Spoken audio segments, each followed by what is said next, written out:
Continuando, o estudo do Evangelho. Nós estamos no capítulo 26. Dai gratuitamente o que recebestes gratuitamente. Onde no seu início,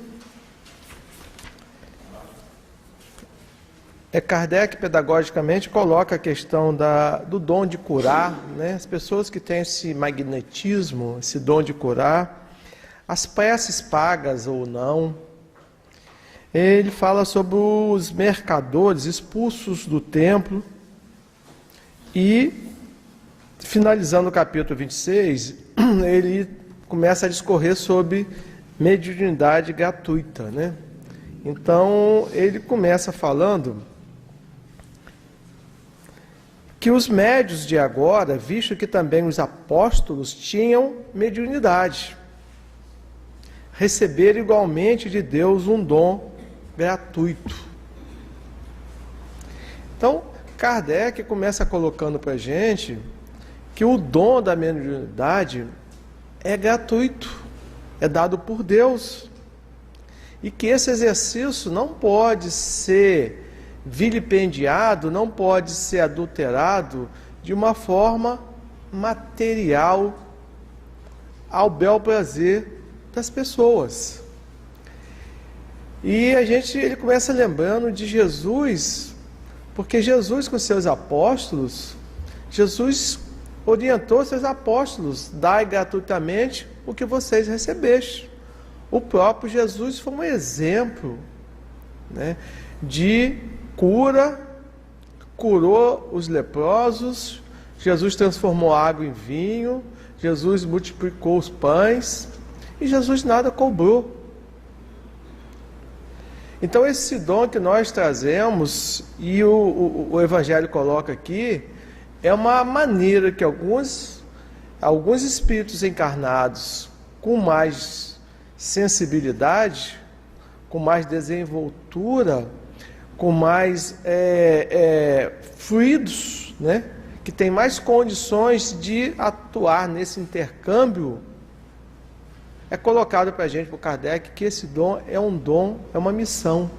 Então é um dom que as pessoas têm de fazer esse intercâmbio, mas que essa mediunidade, que é um dom que as pessoas têm, que trazem ou que desenvolvem, tem que ser um dom para ajudar.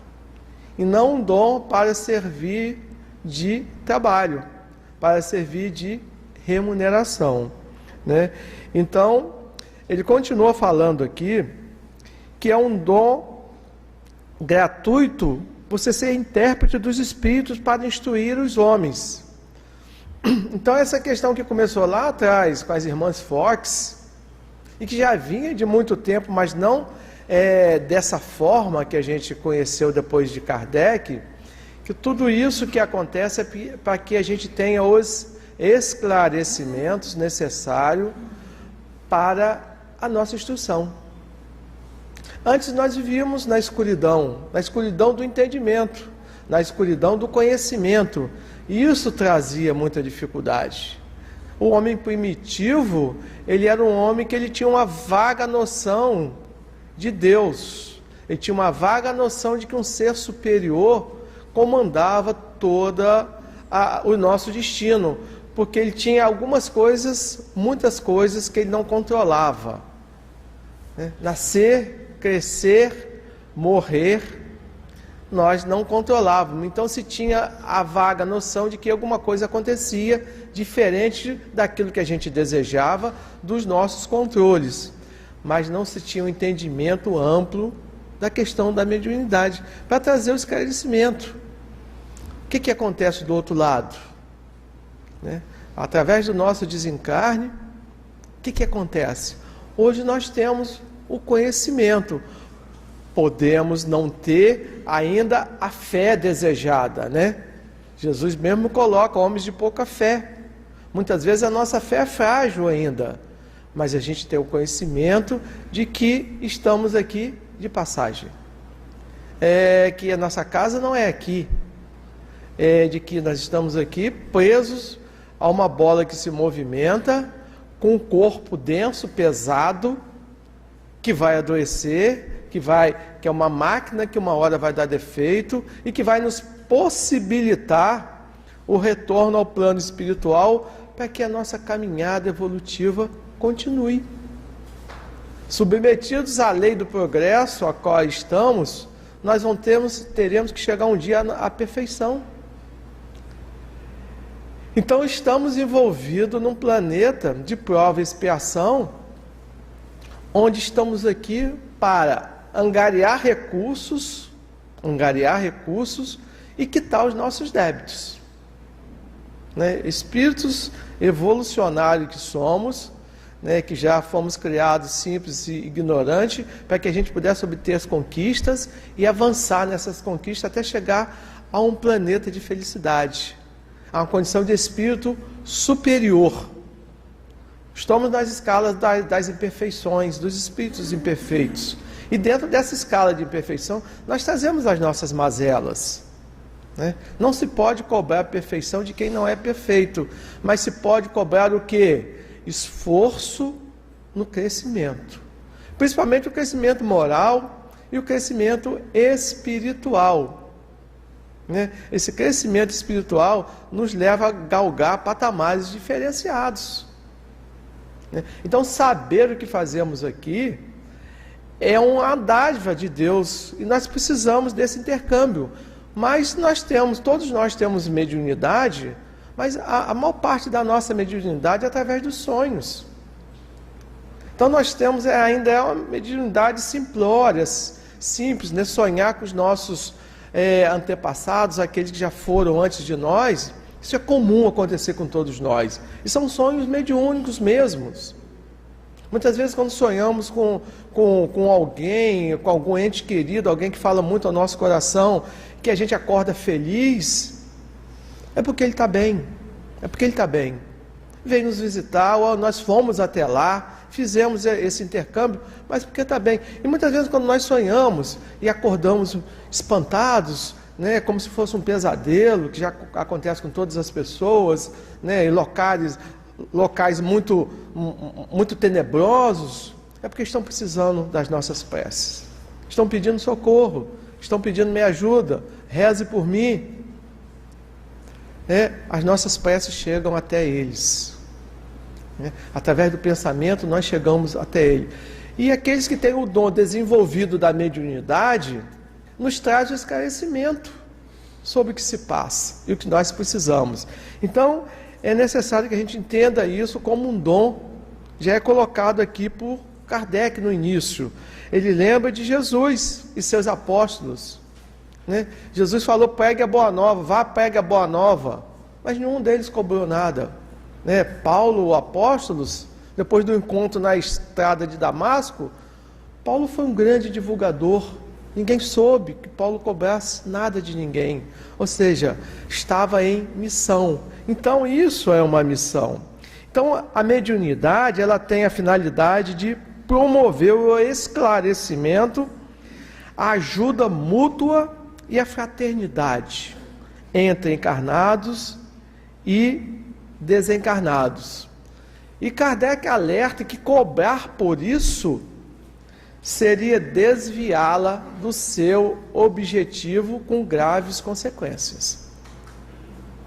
Então você cobrar por esse dom seria você desviar os objetivos do qual ele foi permitido e com graves consequências. Que graves consequências são essas?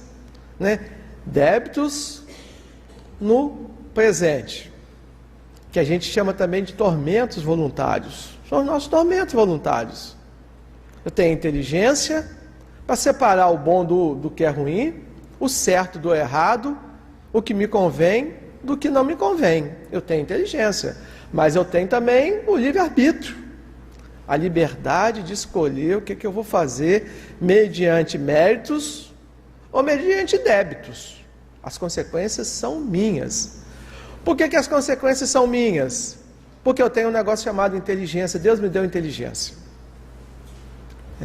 Eu não sou direcionado, eu não sou um robô. Eu sou um ser que pensa. Né? O homem é o ser inteligente da obra da criação. Nós somos a inteligência da obra da criação. Tanto que se a gente olhar para 100, 200, 300, 400 anos atrás, nós vamos ver que o mundo mudou muito em função da nossa inteligência. A partir do momento que se deu as condições, alguém criou a penicilina, alguém criou vacina, criaram condições para a gente viver com qualidade de vida. É o próprio homem trabalhando em função da sua qualidade de vida. Há 300 anos atrás, a média de vida do ser humano era 40 anos, 45 anos.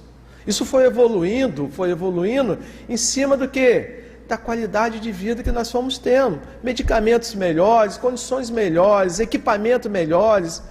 Hoje nós vivemos com qualidade de vida, em média, 80 anos, 82 anos. É a média de vida da população do planeta. Nós brasileiros temos uma média de vida de 78 anos, sendo que as mulheres vivem mais, em média, 6 anos do que nós homens, né? Então, nós homens temos uma média de vida de 72, 73 anos.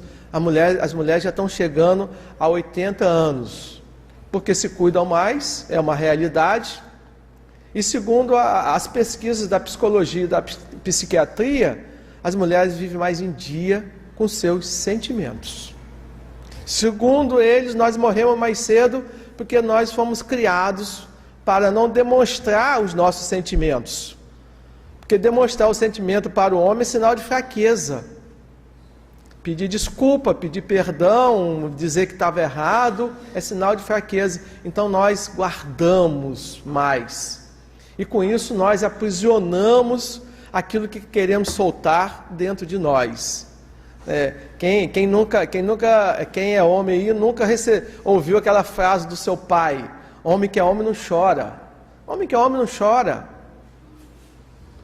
Apanhou na escola, vai apanhar em casa. Você tem que ser sempre o cara que bateu, né? Você não pode chorar, você não pode soltar suas lágrimas no momento de emoção, porque todo mundo vai achar que você é fraco, que você é frágil, que você não tem condição de enfrentar o mundo, enfrentar a vida. Então o que acontece? Nós estamos, em média, morrendo, desencarnando 6 anos antes das mulheres. Isso é um negócio terrível. Isso é terrível, você pensar que vamos deixar as nossas mulheres viúvas.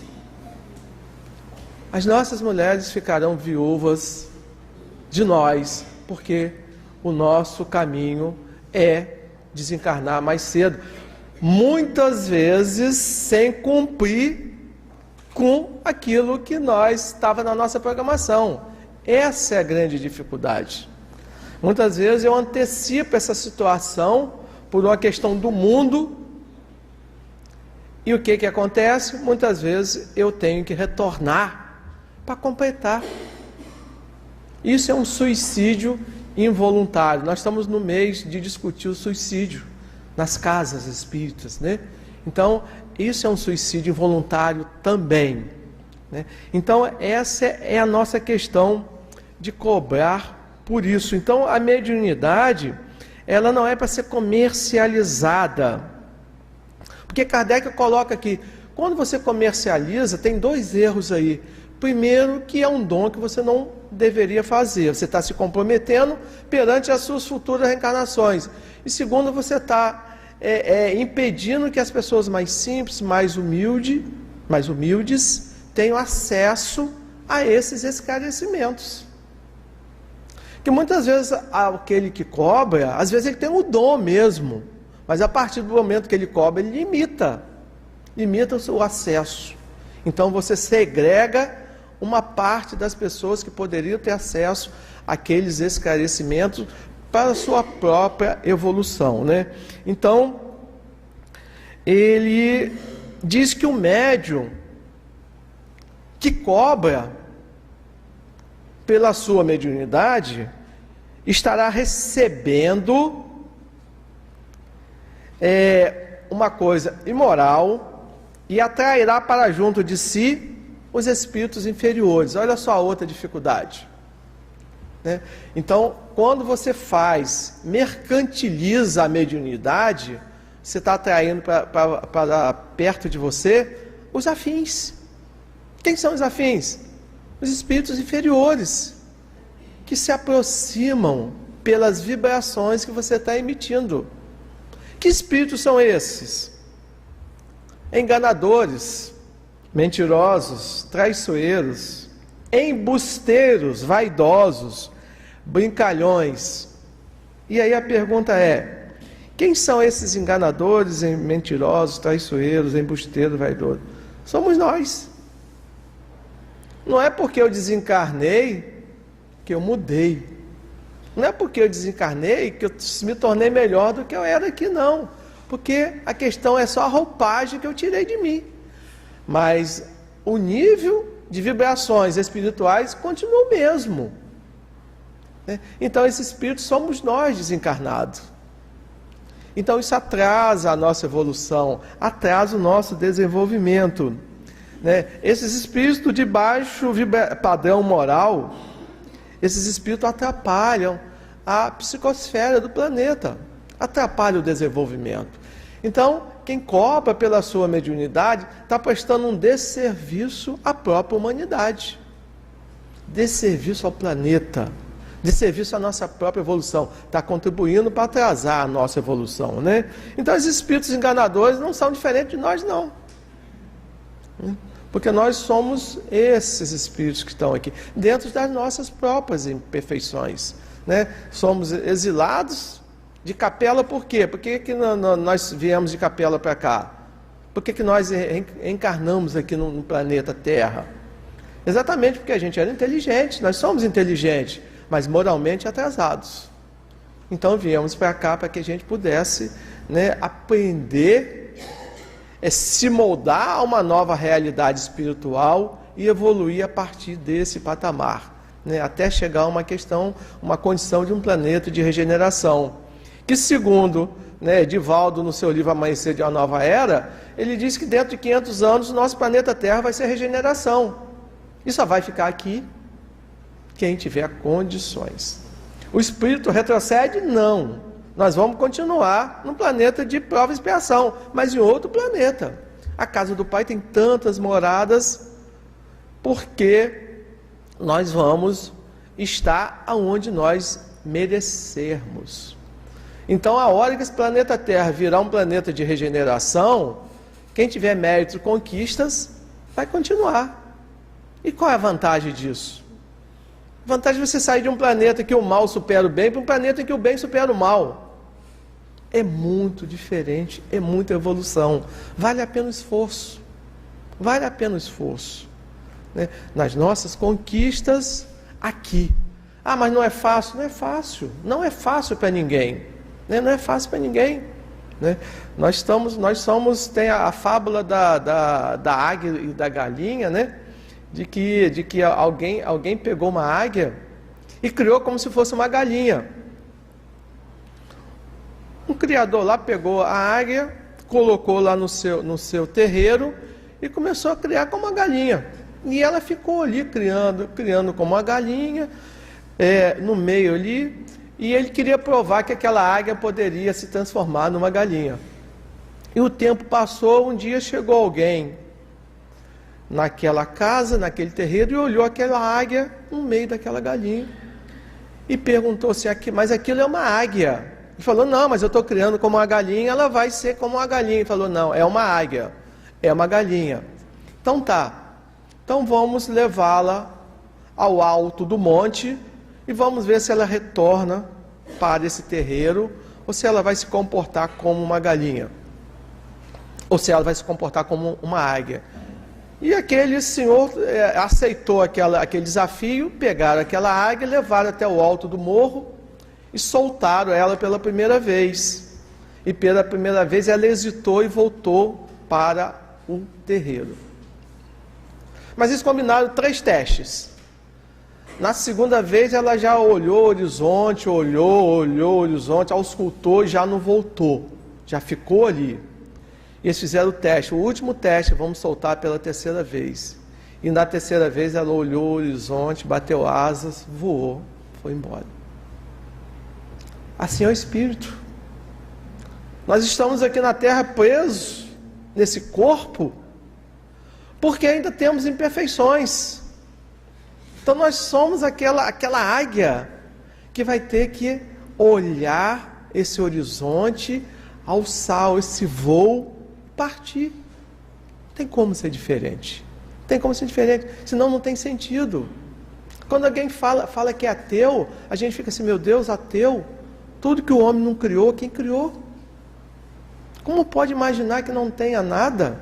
Esse dia eu estava assistindo um debate numa TV, num canal fechado aqui de Campos, até um colega meu estava lá.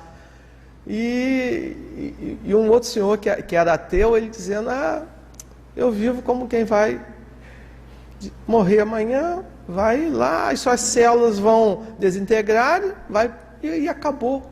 Falei assim, meu Deus, como é que pode?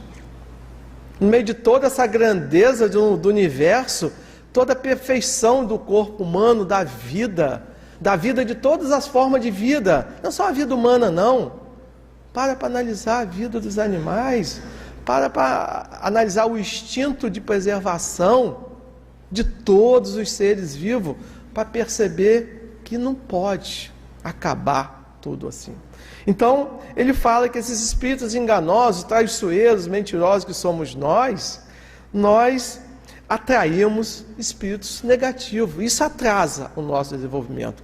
Então, olha só as dificuldades que a cobrança da benignidade traz, né? Eu lembro da essência da caridade. Ele fala que isso é a essência da caridade. E a gente não pode lembrar de essência da caridade sem lembrar de Chico. O que Chico dizia? Nada desses livros são meus. O maior escritor da América Latina, 426 livros publicados. Maior escritor da América Latina, Francisco Cândido Xavier. Nenhum desses livros são meus, não quero nada disso.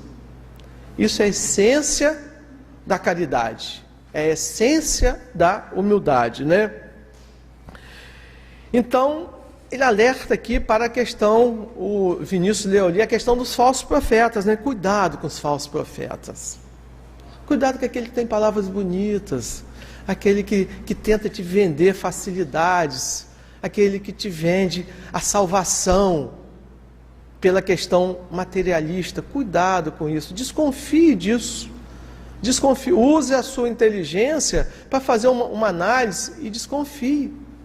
Por isso Kardec coloca para a gente na fé raciocinada, raciocine. Kardec, olha, se o seu pensamento for diferente do meu, fique com o seu. Agora, ao menos raciocine, né? Tenha uma visão madura do que está acontecendo ao seu redor, para que você não seja enganado com facilidade, né? Deixe de ser ingênuo. E a gente só deixa de ser ingênuo quando a gente se aprofunda naquilo que a gente faz. Eu só deixo de ser ingênuo quando eu estudo mais o Evangelho, quando eu me aprofundo mais na doutrina, quando eu busco ir a fundo nas minhas pesquisas, aí eu deixo de ser ingênuo.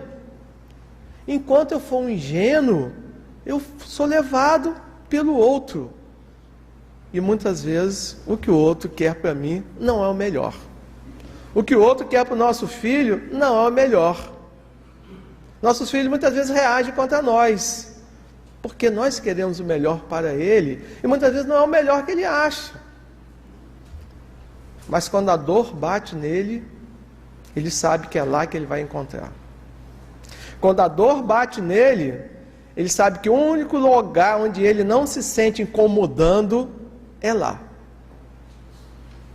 Porque em qualquer outro lugar, com o tempo, mais cedo ou mais tarde, se sente um peso, se sente um incômodo. Então, é necessário que a gente tenha estes cuidados, né? Então, esses falsos profetas, cuidado. Jesus, quando expulsou os mercadores do templo, estava condenando o tráfico das coisas santas e deixando claro que ali era a casa de Deus. Então, está bem claro isso.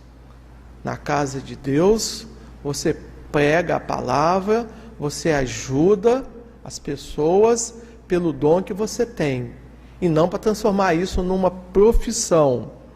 Porque alguém um dia vai perguntar para a gente, qual é a nossa obra, né? Qual é a sua obra?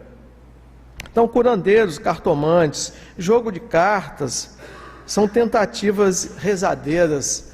As rezadeiras a gente faz uma ressalva, né? Eu sou de interior e lá as rezadeiras tinham um dom, e a gente já estudou isso aqui, e a gente sabe que elas tinham um dom de fato de ajudar as pessoas através das suas preces, mas elas nunca cobravam.